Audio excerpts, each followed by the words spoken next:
Welcome to the Shaping Portsmouth podcast. Shaping Portsmouth is a collaboration of key Portsmouth businesses, transforming Portsmouth together.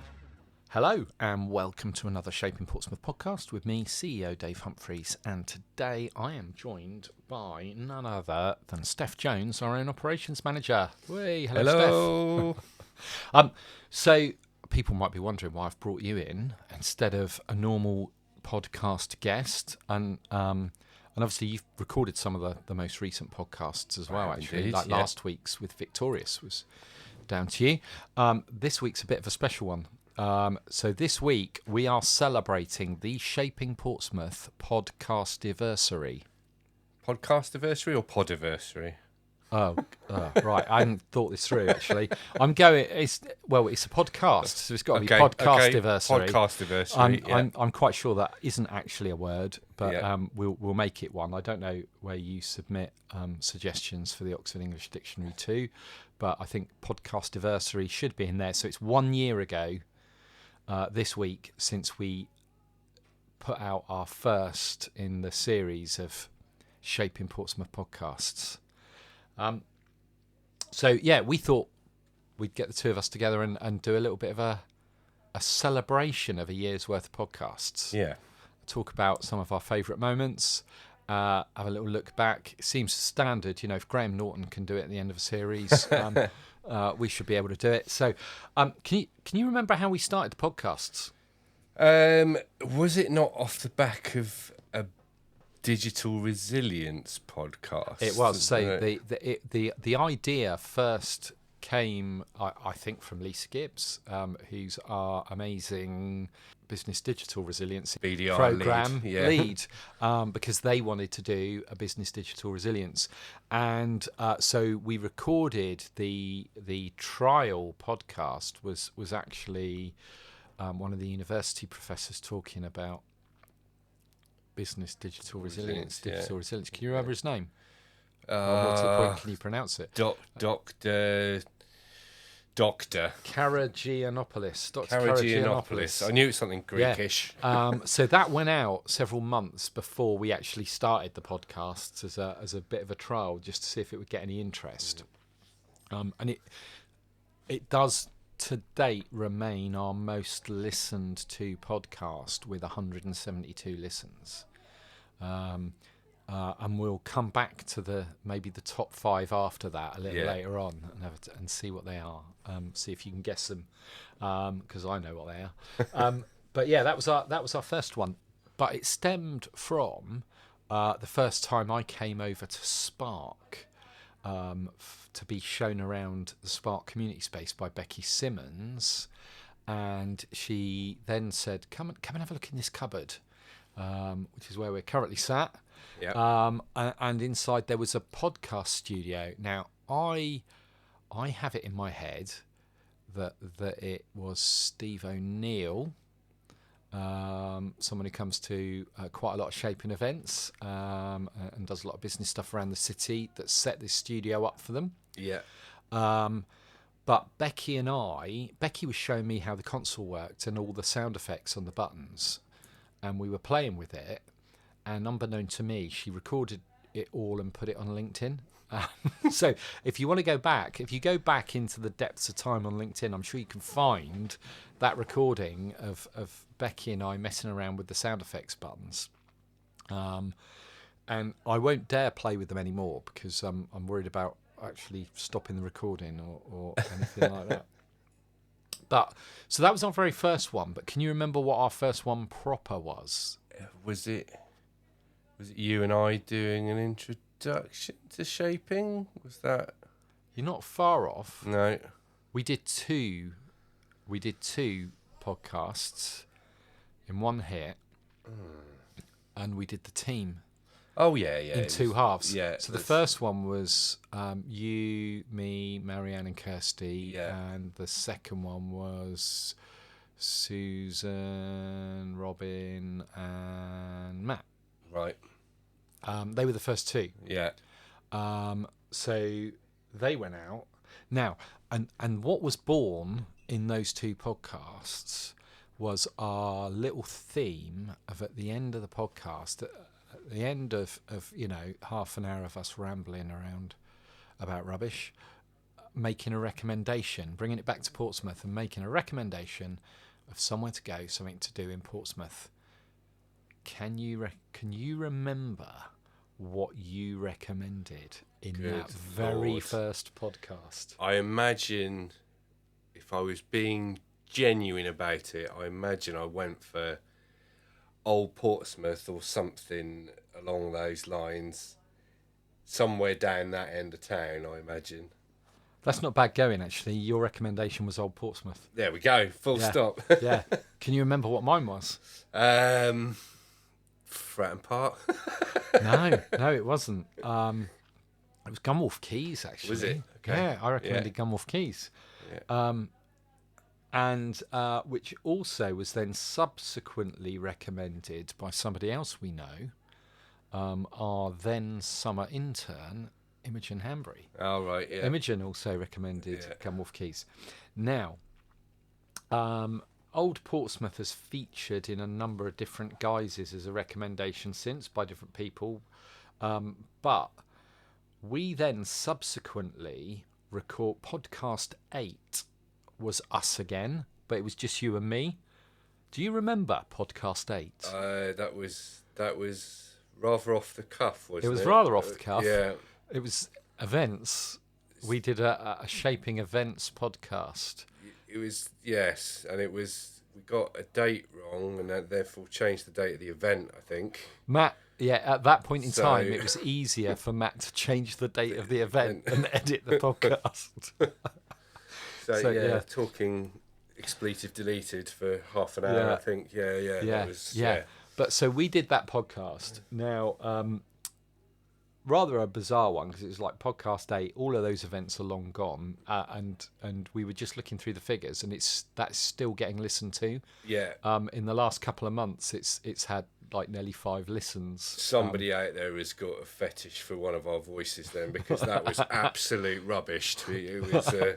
I'm glad you thought that highly of our podcast ability. But of course, in that podcast, we again made recommendations, but we did different ones. We didn't make the same recommendations that we did in the first one. So can you remember what you recommended the second time? Oh, my gosh. Do you know what? I don't think I can. Maybe it was Eastney. Again, if I was being genuine, maybe it was Eastney Beach. No? No. And so there's me nodding my head, which really works well on a podcast. Yeah. It was a good job. I still haven't learnt that yet. Good job you came in with the no. But your recommendation was Victoria Park. Was it? Okay. Yeah, the second time, Victoria Park. Yeah. My recommendation was very similar. I drilled into Victoria Park and went with somewhere specific in the park. The cafe. Probably. Yeah, it was the cafe. Yeah. It was. Also very genuine. Victoria Park is a little gem in the middle of the city there, I think. So that's... It is a little gem, and I have a funny feeling that podcast coincided with our walk and talk in the park. Yeah. And obviously we then we did a team visit to the little cafe for breakfast, which is obviously, or not obviously, because people might not know this, run by the Society of St James, who we work with on Choose Employability in terms of the homeless cohort and trying to get people into employment. So a really good recommendation, that is, because it's a great little cafe. Yeah, it is. Money's obviously going somewhere good, and what you can do is you can do a pay it forward. You can buy a coffee or a breakfast for someone else coming in, which has been done every time we've been in. Yeah, and do you know what? Really slickly run as well. You I think there's a misconception that sometimes charity run places and what can be not as good, but the service is brilliant and it's really good. It's also a bit of a TARDIS. Yeah, it's huge. It's a tiny little building on the outside, and when you go in, it's massive. Yeah. So really, really good little place. So that was that was probably not our finest podcasting moment, podcast 8. We've probably been better ever since. But those early days, can you remember what the first one after the team podcasts were? And obviously, we did the first 2 with the team, and then we put out the trial one again, which is probably why it's had 172 listens, because it's been published twice. Right. But then the next one proper, the next one that had guests come in, You would have wanted to got somebody good for that first proper one, I imagine. No, it was Unlock. was it? It was Well, Unlock. you did get somebody good in. Hayden and Jess from Yeah. Unlock with Serenity, and they were doing a project linked to the Office of Police and Crime Commissioner, where different groups of students were doing different things to promote. I think it was all to do with sort of anti-violence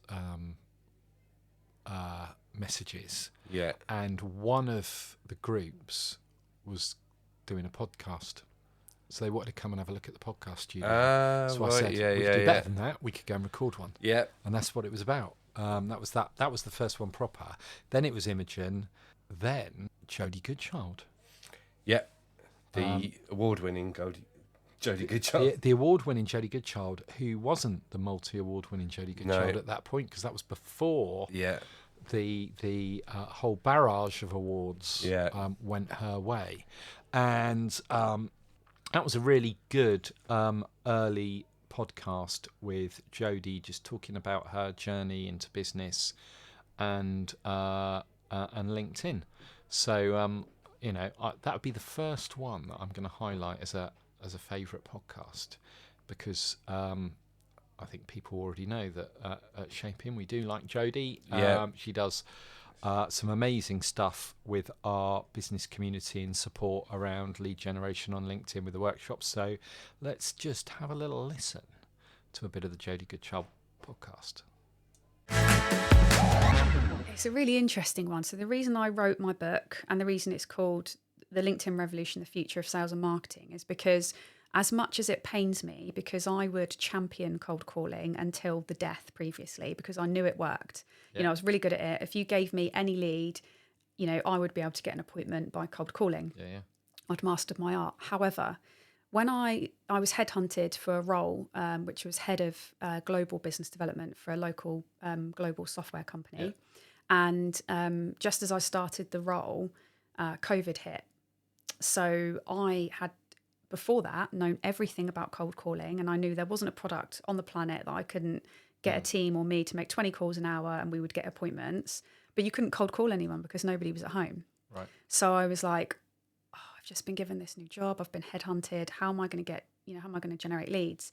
And that was really where I think the change in marketing came. So traditionally, cold calling worked really well. People liked it. However, since the pandemic, there's been a real shift in what we as people want and how we want to buy things. And we no longer appreciate and like that cold approach. I do think there is a place for cold calling. I'm not saying there isn't, but I feel like it is starting to go out, because also it's a really expensive way to do marketing. Right. There's agencies will charge, upwards of £45-50 an hour for somebody to do telemarketing. Whereas actually you can use a platform like LinkedIn for free. And it costs you nothing but a little bit of time to use the platform, and you'll get stronger leads out of it. So where I'm going with that is the future of sales and marketing, I believe, is inbound marketing, because nobody likes to be sold to. We like to feel like it's on our terms. So that's why something like LinkedIn is so powerful, because if you shift from selling your product or your service to solving problems for your ideal customers and helping them with things, then they trust you as a person. And then before you know it, you've got an inquiry and somebody wants you to help them. That was a bit of the Jodie Goodchild podcast. Yeah, that was one of my favourites. Have you got any particular favourites, Steph, the ones that you've done? Because you've done a few. Not as many as you, but I have done a few, particularly recently. So you might find more coming your way, actually. My diary's dire. Career development, etc. I suppose. Yeah. Chris West. Yeah. That was. So that's quite a recent one. That's a fairly recent one. Yeah. So for people who don't know who Chris West is, he is, insert job title from Solent Mind.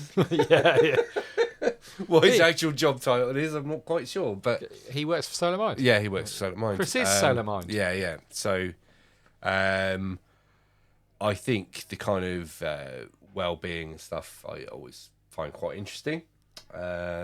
I think it's really important, and I think workplaces that want to take it more seriously in the modern landscape, business landscape. And I think the standout part of that podcast was his 5 ways to well-being. I love this model because it's simple to understand. You can grasp hold of it, and everybody can adapt it to themselves, and that's the crucial factor.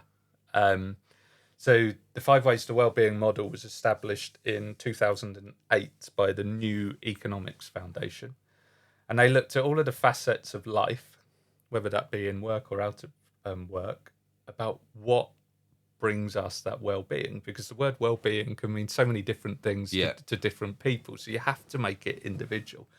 And obviously 5 ways to well-being, there's 5 facets to it. So connect, Correct. be active, take notice, give, and keep learning. So with those 5 elements, they were highlighted as those 5 ways to well-being. And what's important to remember, this is never going to be fixed. So bits will move at different times where you are in life, where you are in the week. But if you can focus and be aware of these elements and find something you enjoy, it's going to significantly help. That was Chris West from Solent Mind talking about the 5 ways to wellbeing, and one of your favourites, Steph. And wellbeing's cropped up in a few of our podcasts. Actually, it was a really interesting one, which I think is the longest podcast we've done, with Ben Cloud from Millstream, and their whole culture of wellbeing and being a mental health business first and a film production company second. A mental health and wellbeing business. Yeah. That happens to make films, really good films. they do, and obviously this podcast goes out on Victorious Week. Yeah, Victorious sees the first little tease of our amazing Portsmouth Ambassadors film that Millstream have made for us as part of the relaunch of that programme. Yeah. So if you are listening to this and you're going to Victorious at the weekend, watch out for our Shaping Portsmouth film, which will feature between some of the bands on the screen at Victorious. Go and see some good bands as well, obviously. But if you do happen to be wandering past the main screen, I think we'll be on there on one of their loops, so that's from Millstream. In fact, I would say don't forget about the bands. Just get to the front so you can get a good view of our film. Yeah, because Millstream have done an incredible job. Yeah. It is. I am just so over the moon with how good that film is. It's really very, very good. Beth, Lewis, Ben, the team, thank you so much for your work on that. Thank you. Absolutely brilliant. So back to the podcast then. We've approached them in lots of different ways, haven't we? We've linked some to our programmes. We've linked some to Shaping Portsmouth events. So the conference was an obvious one. We had Andy Gray's from the Guildhall in as the main sponsor. Yeah. We then had a brilliant podcast. I'm thinking it must have been our Christmas podcast, actually.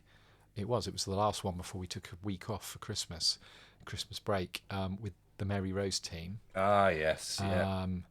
With Dominic, Sally and Jason. Yeah.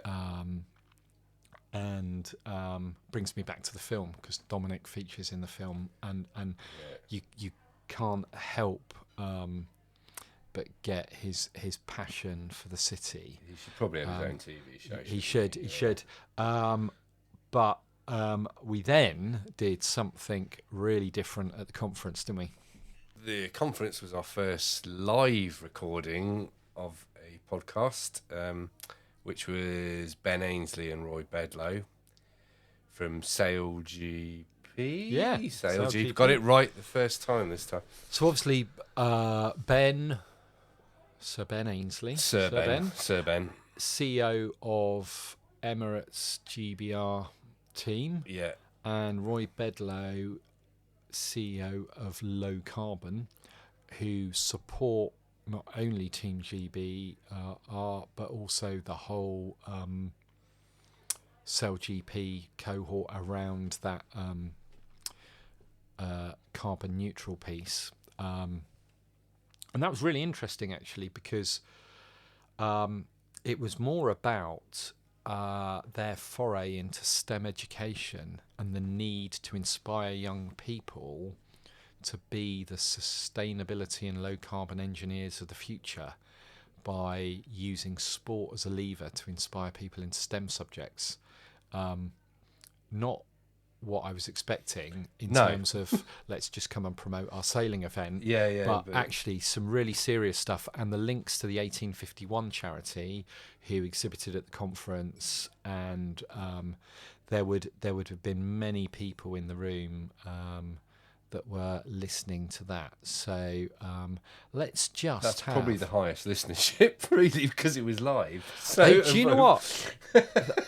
That is a very good point, actually, because there are a lot of people, 550 of them, that wouldn't have listened to the podcast because they'd already heard it that live. was a literal captive audience. Yeah, which is a very good point, and it's just thrown all of my stats completely Sorry. out. Yeah.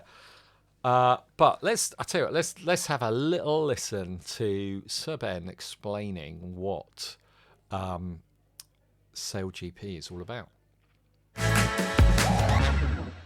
Well, they can expect to be blown away. I mean, these boats are just phenomenal. You can see some footage there. Their speeds of over 100 kilometres an hour. I mean, think of going 100 kilometres an hour in a power boat is fast enough, let alone on a sailing boat, flying a couple of feet above the water. They've got 6 crew on them, 50 feet long. They've got this wing sail technology, which reduces the drag on the boat, so it makes it go even faster. 12 international teams, best sailors in the world, and a very, very tight race course, so that the boats are constrained by a boundary on the race course, which means that loads of thrills and spills, very close to the South Sea beachfront, and it'll take your breath away. It's not how anyone would ever imagine sailing, and certainly I think even those of us who've been in our sport our lifetimes 20 years ago, if someone had explained where the sport would go and what Sail GP would become, you would have just laughed at them. So it's unbelievable, the transformation of the sport in the last 10 to 15 years. Yeah, and I suppose your passion for all of this comes through. We've spoken about your leadership position and going from sort of single sailing to leading a team. You've obviously stepped down from actually driving. Do you miss it? Do you want to be out there when they're sailing? Yeah, of course I do. Of course I do. I mean, I love sailing. I mean, it's my passion. I've been so fortunate to have my passion become my career, and those people that have experienced that will understand what I'm saying. It doesn't ever feel like I'm doing a day of work because it's what I'm passionate about, what I love doing, and what an incredible opportunity to have had through the sport of sailing. So, of course, I want to be out there on the boat sailing with the team, but at the same time, you have to understand where you can actually make the biggest difference. And now, it's actually helping to lead the team off the water with Sail GP and develop those new team members coming through. For example, we've got a really exciting young lad called Kai Hockley, who comes from North London, and Freddie, who I mentioned earlier, who's here, has helped to mentor Kai to bring him into the team, and all the way through now to the Sail GP team. So they're out in Auckland, they're racing this weekend in Auckland. Kai's out there with the team, and he gets out on the boat whenever he can to get that opportunity to be on the boat and then make it all the way through to being on the race boat in the future. And that's, I think, now, as you transition through your career, I kind of get more satisfaction out of seeing someone like that come through than I do myself being out on the boat. That was our live conference podcast recording, and at the moment we are planning one again for this year in the conference agenda, doing a little something. And again, obviously with the Sir Ben one, we linked the youth cabinet into that, and had them asking some questions. And I think that's very much the theme we're going to go with again this year, linking the youth cabinet into what we do at the conference with that recording. But more details to follow on that soon. But it's probably an opportune moment to talk about the conference, isn't it? Yep. So, what can we say about the conference this year? We will be launching very soon, possibly at time of broadcast, actually. We'll go out to our partners first, and then general sale on the early bird tickets. Yeah, so if you're a partner, look out on the 21st. I think you'll get your first offer of tickets and exhibits, etc. And then we'll be staggering the release up to the 11th of September, where it's full public release. So the conference this year is on Friday the 16th of January. Yeah, watch this space. There'll be and where is it? Oh, it's at the Portsmouth Guildhall, as always. And what if you were a business and you wanted to sponsor something, or maybe have an exhibit at the conference? If you wanted to do either of those things, you could probably drop me an email. Steff at shapingportsmouth.co.uk. Steff with 2 Fs at shapingportsmouth.co.uk. And we will get some packages out to you that you can have a look at. Lots of opportunities this year. Yeah, definitely. So last year we had 550 at the conference, which was not far off the max that we can actually have in that ground floor without opening the conference up to circle seating. Something that we've not yet even really broached as a need with the Guildhall in terms of the conference. But I actually think that due to the levels of interest we've had since last year's conference around it, I think we could max that this year. I think we could completely fill it and have to close ticketing. Yeah, I think that's likely. It's gone up. Apart from the COVID years, it's gone up year on year. So, I think it's highly likely. So it may be. And of course, 2026 is an interesting year. It is indeed. So it's the Portsmouth City Centenary, or the City of Portsmouth Centenary. Yeah. 100 years since Portsmouth got city status. So there may be a theme or two around that at this year's conference. So we are the first event in the City Centenary celebrations. And it will be the theme of the conference, celebrating Portsmouth. And obviously, people might think Portsmouth has been around longer than 100 years. But actually, it's only been a city for 100 years. Yeah. It was a town. Yeah. And next year, and I don't know why the two don't align, the diocese celebrates 100 years because it's then 100 years since the cathedral went from being a church to actually being a cathedral. Wow. I would have thought. I always thought there was a connection between cities There's and a cathedrals. knowledge gap here. Well, it's one of the criteria, isn't it? It's not necessary, but I think traditionally it's always that's when it happens. But don't know. Maybe that's one to look up. One to look up. But back to the podcasts then. We've kind of mentioned that we've done a lot around events. We've also done some around particular themes. Well-being we've already talked about. Inclusion has cropped up a couple of times. We did a really great one with Joe Morgan from Engendering Change, where we talked about things like rainbow washing and EDI or DEI ahead of UK Pride being in Portsmouth. Yeah. And then, of course, the amazing CP Robinson. Force of nature.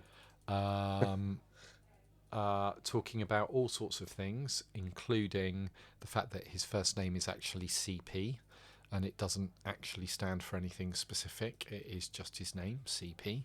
Yeah. which I didn't know. I always just assumed they were initials, and he just didn't want to tell us what his first names were or had an embarrassing middle name. But no, that's not the case. So if you want to learn more about that, listen to that podcast. But what I really liked in that podcast was we had a discussion around the use of different terminology in the LGBTQ plus community, and what is correct terminology and what's not. And actually, it's all right to ask questions and get things wrong. That's It's really, how really, you do it. I think people are afraid of making mistakes, and there's a lot more tolerance out there than you think. So, Yeah. So let's have a little listen to CP talking about that.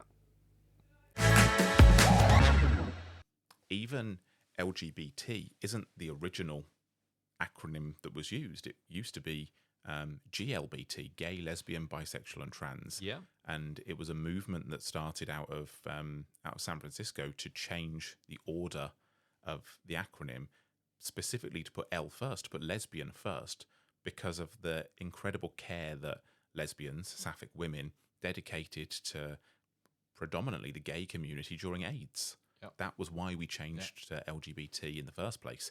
Since then, you're right, lots of letters, symbols, sometimes numbers have been added to the acronym, and that's different in different parts of the world. So the number point is generally the number 2, which is generally used where there are populations like Native Americans who believe in a two gender, two spirit identity. So that's where the number comes from. Right. The plus as a symbol is an all-encompassing umbrella to mean and everything else that we mean. It's kind of a symbolic, etc. We use LGBTQ plus in 2024, but it's language. Language evolves and language changes. So people can sometimes get language wrong. It's a little bit outdated, but as long as you're open to the language changing in the same way we all change our language as we live in society. You know, we're sat here recording a podcast, but 15 years ago, the word podcast didn't exist. So we all change our language, and then we learn what is a podcast? What's a vlog? What's a blog? What's all of these new terms? We go, what's one of those? Somebody more informed than us explains it, and then we start using it in our vernacular. Yeah.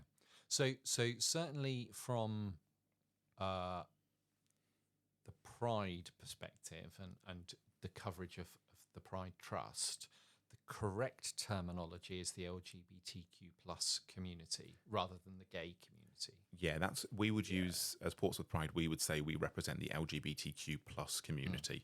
That's the broadest term that we can currently use to represent the demographic of the population that we represent and that we serve. But more broadly than that, it's everybody. And this is where terms like queer become really interesting, because they both include more than the LGBTQ plus community and sometimes less than as well, which is perfectly understandable why people get confused when we change our terms around, because we know who we're talking about. And that's quite an interesting one, because I'm guessing as a term, it means different things to different people and how they use it. So hence why it can be more sometimes or less sometimes.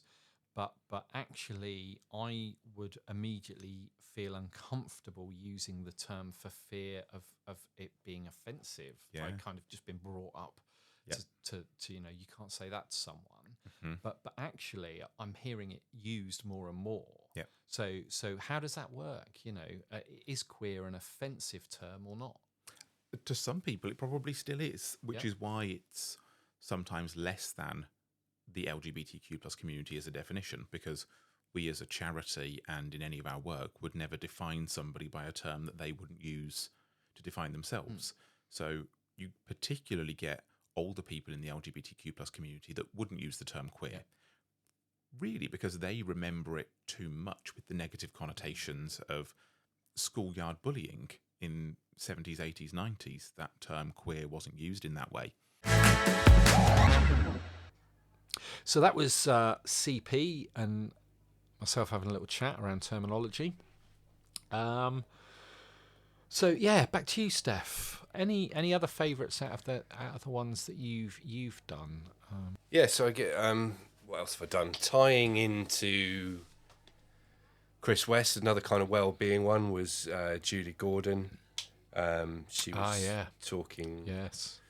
Worth a listen, talking specifically a lot about perimenopause and menopause and various physical issues that can affect your mental health and well-being. Really good listen, that one.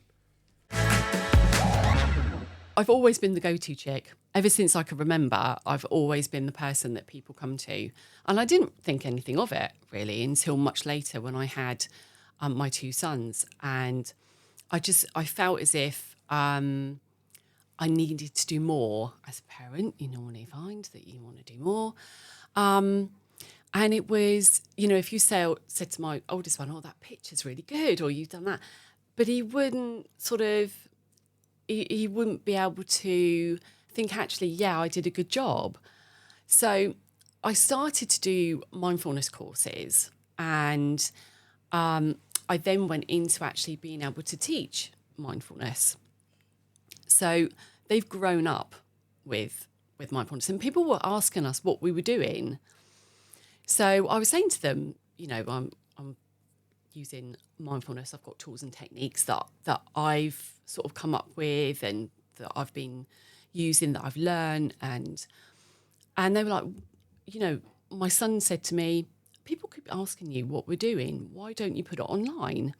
And this was so bearing in mind he's grown up with mindfulness, and I thought, yeah, right then, yeah, okay, I'll put it online to help others. You never know, if it helps others.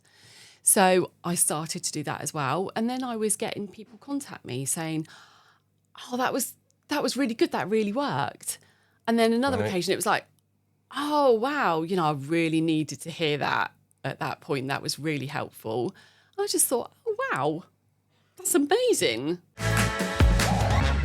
PCP students, when we did our project. Yeah, Abigail and the team, the award-winning Abigail Norman. Yeah, so they were, Abigail in particular was...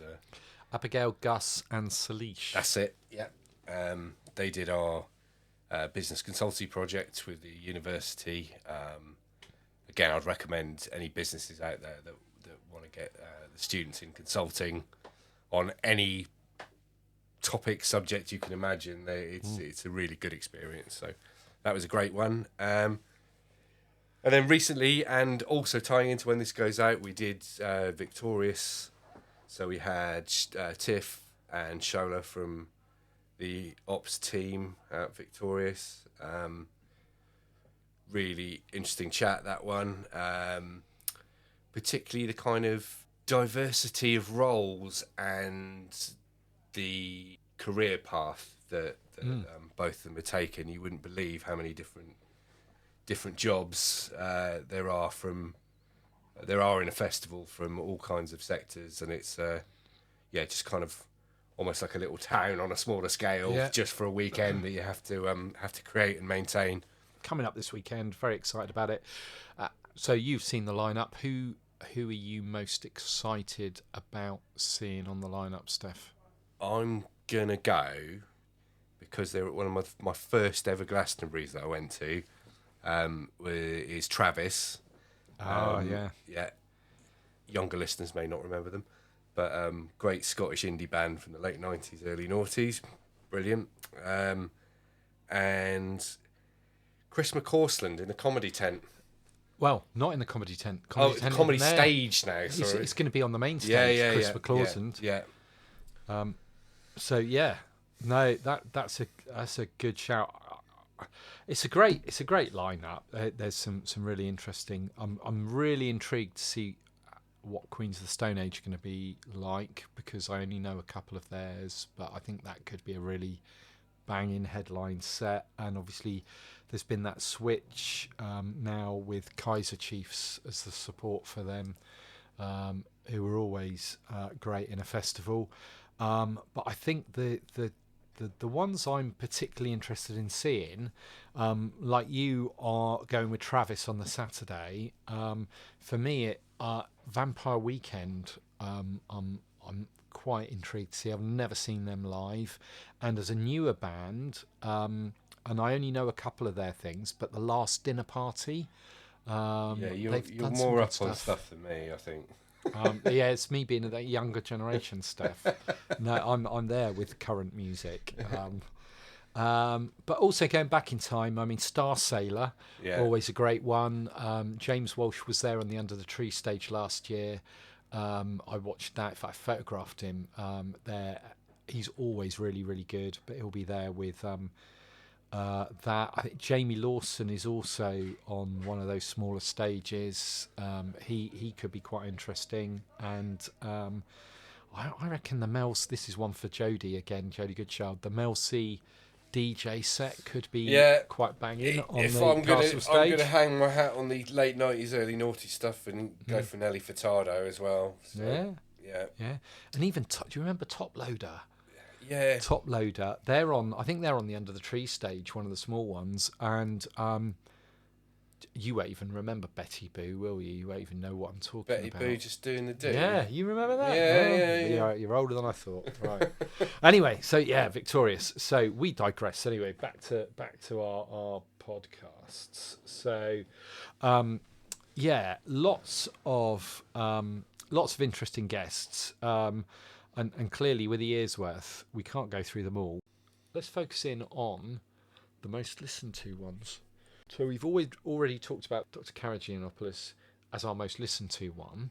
But that aside, can you name the top 5 most listened to other podcasts that we've recorded? Probably no is the short answer. I would guess popular ones. Maybe... I don't know, SLR might have been quite popular. Can you just tell me? SLR certainly one of my favourites, and we'll come back to that in a minute. So the most listened to one after the digital resilience one, Portsmouth Grammar School, David Wicks from Portsmouth Grammar School. One of the more recent ones. The next most listened to one, Veterans Outreach Services. It's the third that's the interesting one, because you remember we spoke earlier on about that catastrophe of an events podcast that we did. Yeah.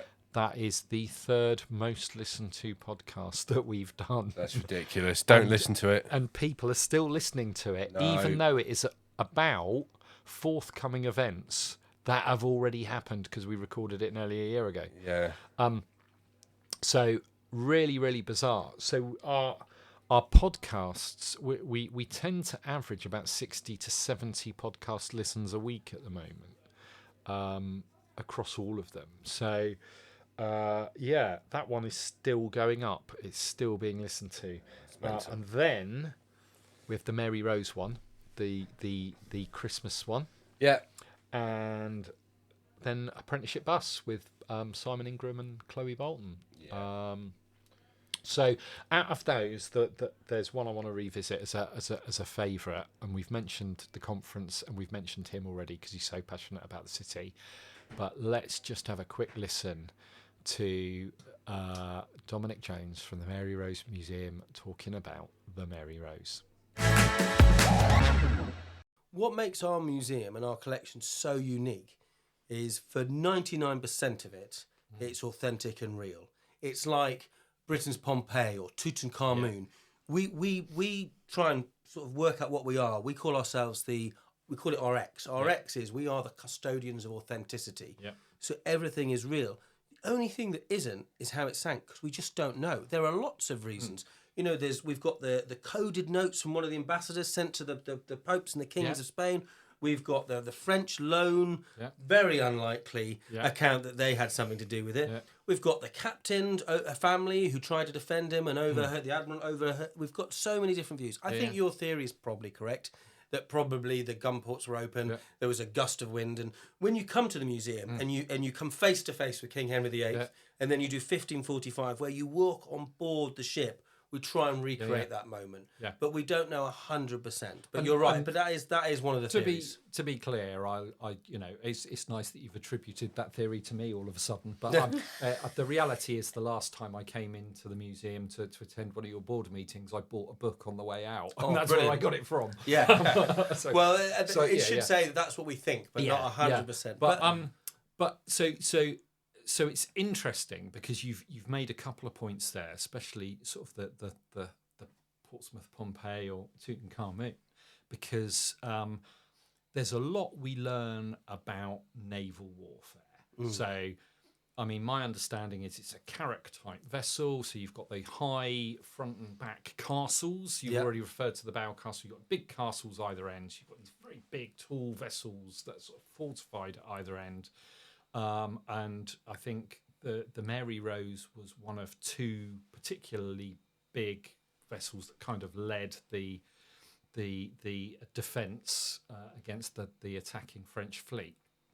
So we learn loads about naval warfare, but it's also a great insight into Tudor society, isn't it? It's not just about the battle. It's such a treasure trove into everyday Tudor life. You know, from the clothes, the shoes, the knit combs. I mean, they look like knit combs today. My kids love the knit combs. They're like, Daddy, it looks like how it looks today. To the carpenter's dog, to everything that we've got. And I think it's that everyday Tudor life that makes our museum so special. You can go anywhere and learn about wars, and anywhere and learn about real navy conquest, but we give you an insight to what it was like at the same time as the Great Wall of China was being completed, at the same time that the Sistine Chapel was being painted, the Mary Rose sank, and that was a time tomb, if you like, or a time capsule. And it's incredible. And there's some things like, for example, the pocket sundials, which they didn't even think was in existence, or even down to rosary beads being. Bear in mind that King Henry VIII, when he created the Church of England when he with Anne Boleyn, so really praying with a rosary bead probably wasn't popular. Yet so many were found on board the ship. It's just an incredible insight into Tudor life. We love it, don't we? And I'd also add that it's intensely personal. You know, you see a shoe, but the last person that wore that shoe was on board in 1545. So it brings to life the individuals. So that was Dominic Jones talking about the Mary Rose. Great team. And of course, Sally in that podcast has actually dived on the wreck site. Yeah. Dived. Scuba dived, Scuba backward. I don't know. Dived. She's been down under the water on the wreck site. So really, really interesting. If you highly recommend going back and listening to that one, because also not only does it talk about the Mary Rose, but it talks about last year's Shaped by Solent programme, this year's Shaped by Solent programme, twice the size.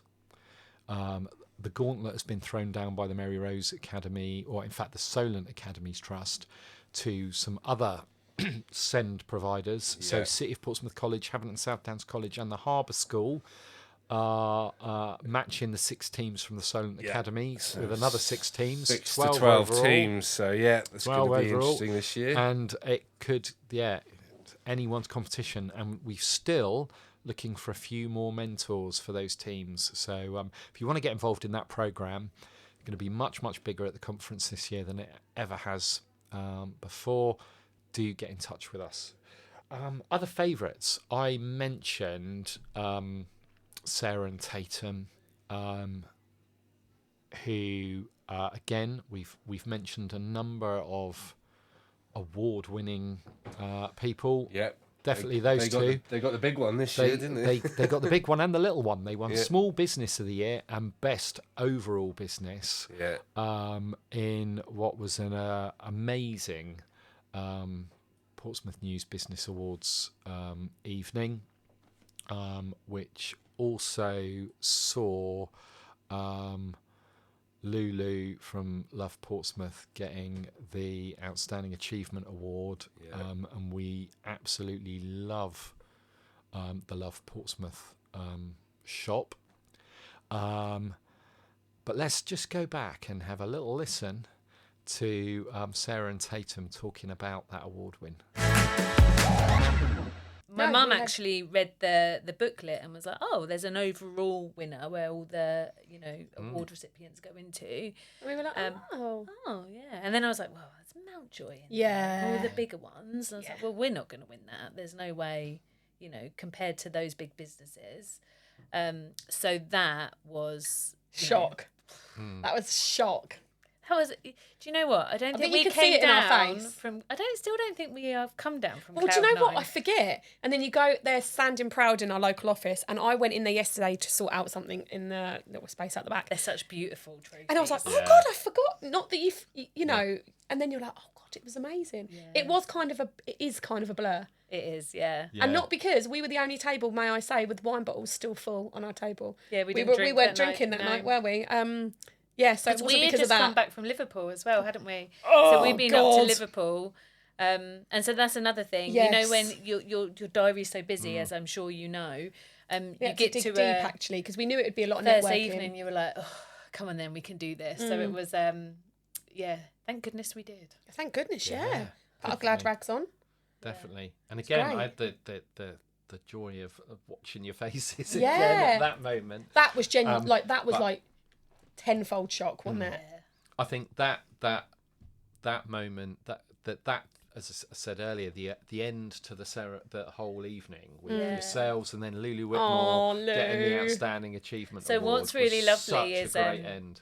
Me and Lou share a WhatsApp group with some other women in the city that was started by Jen years ago, and it's called the Happy Millionaires Group. So it's all these women in the city that really want to do well, and we're just manifesting being millionaires one day. And Lou and I have been in this group for years, and so she posted in the group when I had gone up. Oh, did she? Yeah, and so it was such a joy to then be able to post her going up in the group in the video, and then sharing it with our little community. Yeah, because obviously for Lulu, she had no idea whatsoever. No.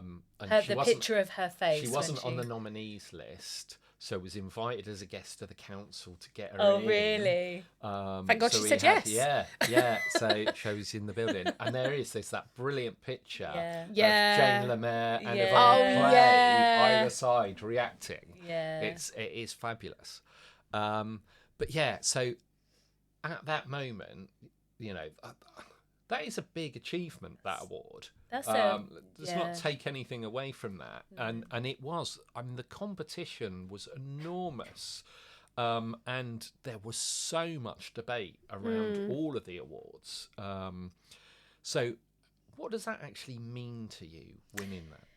I think for me, when you are, wide awake at 3 o'clock in the morning, and your brain's going 100 miles an hour because there's so much responsibility on your plate to run a business, and the amount of money that we're owed and people's salaries, and, you can spiral a little bit out of control. And to see SLR be recognised to that level by our peers, by, other people that we respect in our community, like yourselves, Mark, Joe. Oh, Joe. Is just, it just cements that what we're doing, we're on our right path. Yeah, I was about to say that we have got so much more to give. Yeah. And it's just, yeah. there's no words, is it? No. It's just still buzzing. I mean, honestly, Dave, I've been away on holiday since then, and you come home and then you're just back into the grind of, chasing invoices and people not turning up for work, etc. And then you remember and you're like, oh my God, that is just, incredible. It's just, what an accolade for us. It's amazing. It's so amazing. And I think I was just about to say, it makes you feel like it's all worth it. It is worth it anyway, but you nailed it on the head, that we've been recognised. Yeah. I think that's amazing.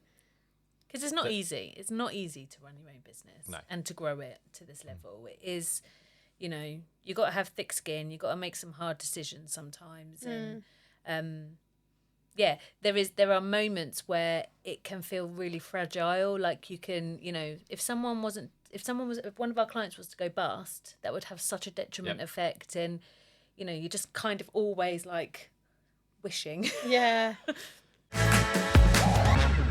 Sarah and Tatum from the amazing SLR Recruitment, and obviously the even newer SLR Local Recruitment for all your local recruitment needs, and can be heard advertising on Express FM, where Tatum does a really great advert. So yes, and my other favourite, and we just cannot do a celebration episode without including this one. My other favourite is the quite incredible, and we've mentioned Forces of Nature already, but really is an amazing force of nature, Becky Simmons from Spark Community Space, whose inspiration kicked all of this off in terms of her dragging me into the studio and saying, you should really come here and do it. And Spark, along with The Hive, he gave a grant to support the recording of all of these podcasts, have supported this podcast ever since we started it. They've been brilliant to work with. They've kept us nourished with coffee and cake whenever we come in. And good conversation. Today we've got to give a special shout out to Becky, because before we came in here we sat and had birthday cake with her because it is her birthday. But of course that, for anyone that knows Becky, will now give away when we actually recorded this podcast, because it's not today the day it's going out, but a few days before. But yes, so happy birthday, Becky, and very lovely birthday cake. Thank you very much. But Becky and I kind of, all of the podcasts, I draw a rough plan up of what we're going to talk about, and I discuss it with the guest just over 10 minutes before we start recording it. We like to do it as natural conversation as much as possible. You should do that when you're doing podcasts with me as well. Maybe, yeah, maybe I should. We tend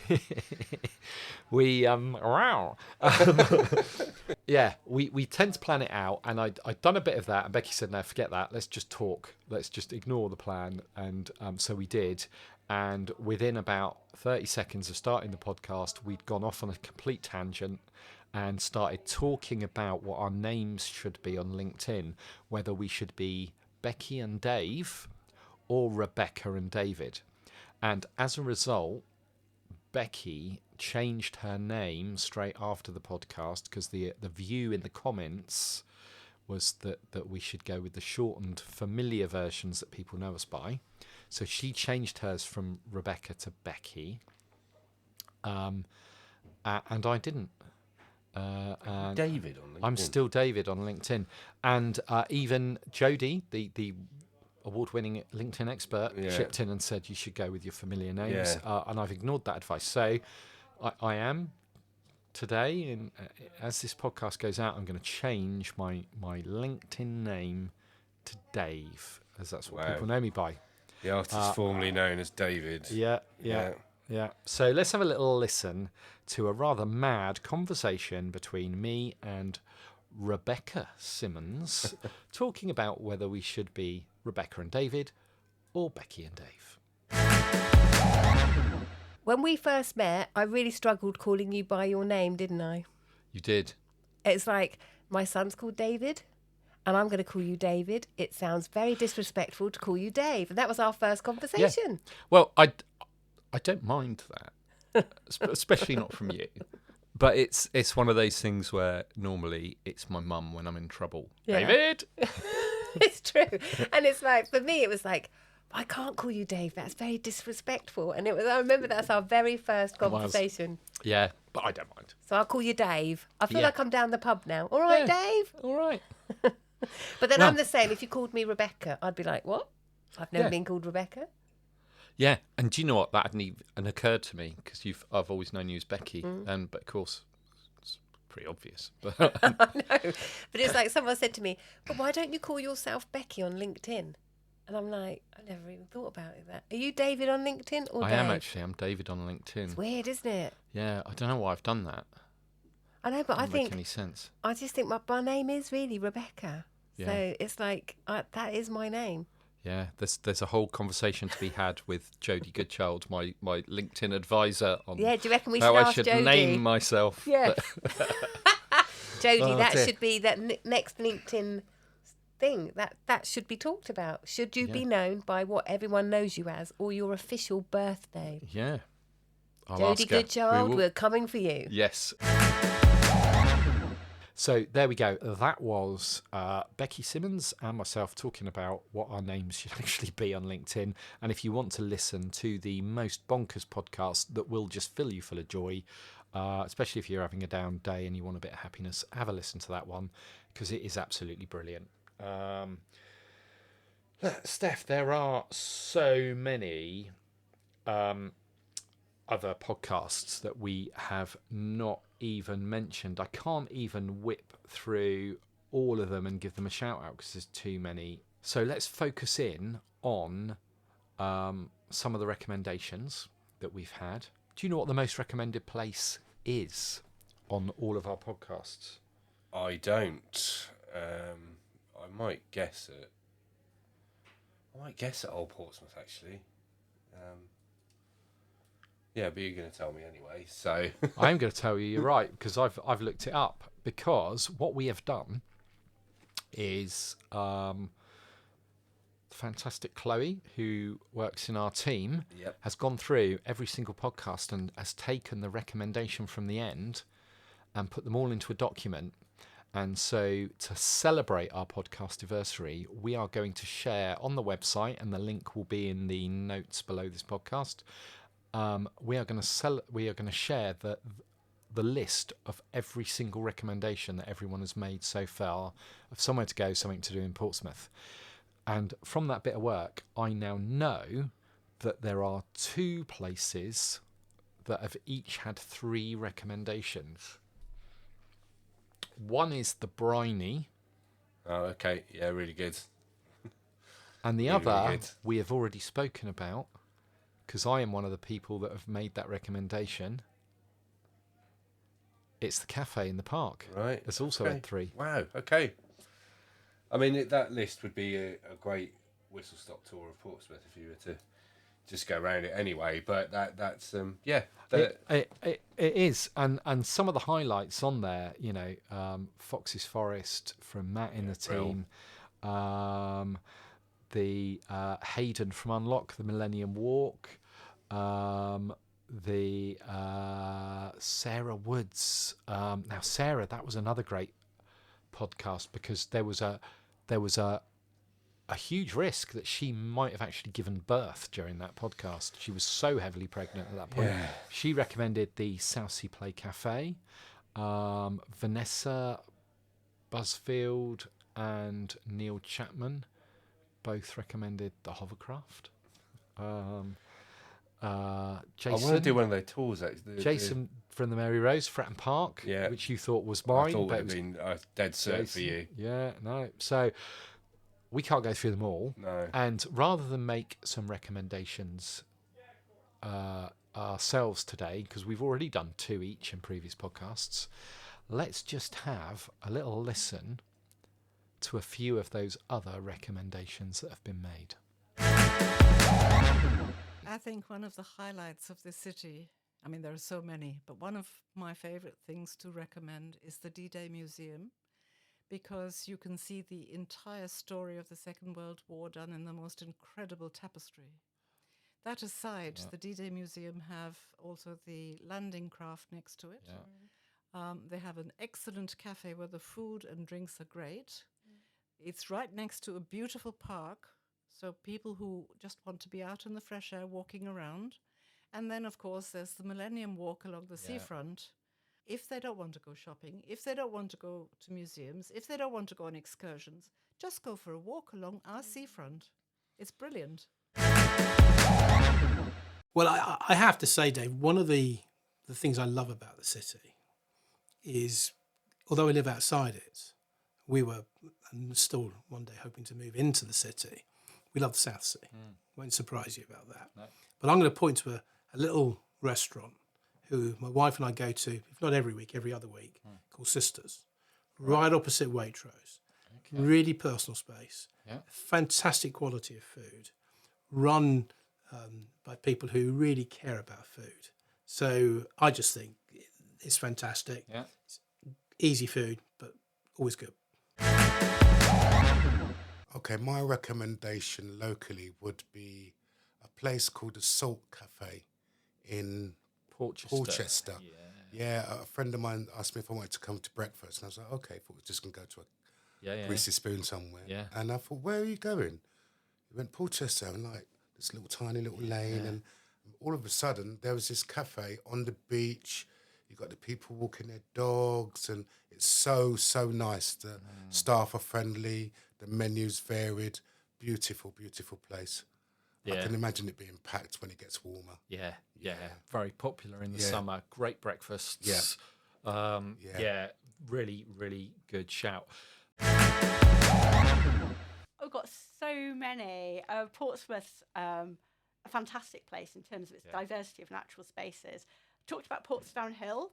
Lots of childhood memories for me, and over the next few months, that is going to be full of different orchids and wildflowers. So an absolutely wonderful place to actually just go and sit, be quiet, listen to those insects. Do you know, last summer I was down on Eastney Beach, and if people haven't sort of been down there and noticed the colours of the plants, it's absolutely atmospheric.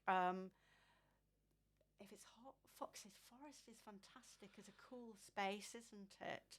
And I think we're so lucky in Portsmouth to have an amazing team of countryside rangers that look after these sites. And of course, being Portsmouth, things are quite close. We don't have to travel far.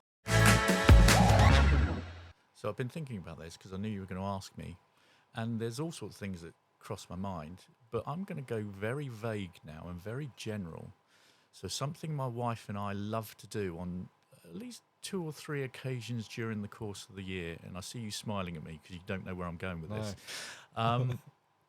is that we will just get in one evening, it'll be a nice summer's evening, and we'll just say, sod it.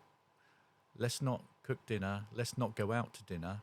Why don't we just go down to South Parade Pier, get ourselves some fish and chips, go and sit on the beach, perhaps get a bottle of wine, sit on the beach, have those fish and chips, and just watch all the people, watch the sea, take in the air. And the reason I say that is because, one, it's a great thing to do, costs you very little. But it also takes me back to my childhood. Because when I was very young, my mum and dad used to take me to Portsmouth and Gosport and do exactly the same thing. So it's very much a childhood thing. And after my wife and I have had that fish and chips and maybe glass of wine or two, we will then go to, and this is very much childhood related, we will then go to the arcade and play on the 2p machines. Now, this really does take me back to my childhood, and there's nothing better than spending a £5 on the 2p machines, which can last you up to half an hour, and we just have the best time. And it's just a really simple thing to do. So, that's what I would say. So, Steff, there we go. A bit of a longer one than normal today, but why not? It's our Podcastiversary, and we want to get some clips in and some looks back. So, we've got a whole year ahead of us of more great Shaping Portsmouth podcasts. If you could pick one person to record a podcast with this year, who would you like to record a podcast with? Maybe I'd like to get one of our city's MPs in here. I don't know. What about yourself? I know who is on the list for the next load of podcasts. There's quite a lot of people we've contacted about recording a podcast, so I do know, and there are a few that I've kind of wanted to get in there. But there is one person that I think would be really great to do a podcast with. I suspect it would be a little bit madcap as well. Probably in the Sarah and Tatum and Becky Simmons style, and that is the very fabulous Jane Lemaire. I think she'd make a brilliant podcast. I think that would be good. So she's top of my hit list. That'll join the crazy 3 or 4, won't it? I think that would be great. someone else who is just amazingly passionate about our city, she's brilliant. about Shaping Portsmouth, and about our whole amazing business community. So there you go, Jane. You can't say no now because we've published it. So there we go. That is our Podcastiversary. Thanks for listening. Obviously, if you would like to be a guest on a Shaping Portsmouth podcast, you can let us know, and we can add you to our very long-growing list of people that we want to record podcasts with, but we'll try and make that happen. But if you are a regular listener, thank you for listening to us ramble on, and there'll be another great Shaping Portsmouth podcast coming soon. Thanks, folks. This podcast was brought to you by Shaping Portsmouth, working to make Portsmouth the #1 UK city in which to invest, live, learn, work and visit. To find out more, please visit shapingportsmouth.co.uk. This podcast was supported by Spark Community Space and Portsmouth Community Lottery.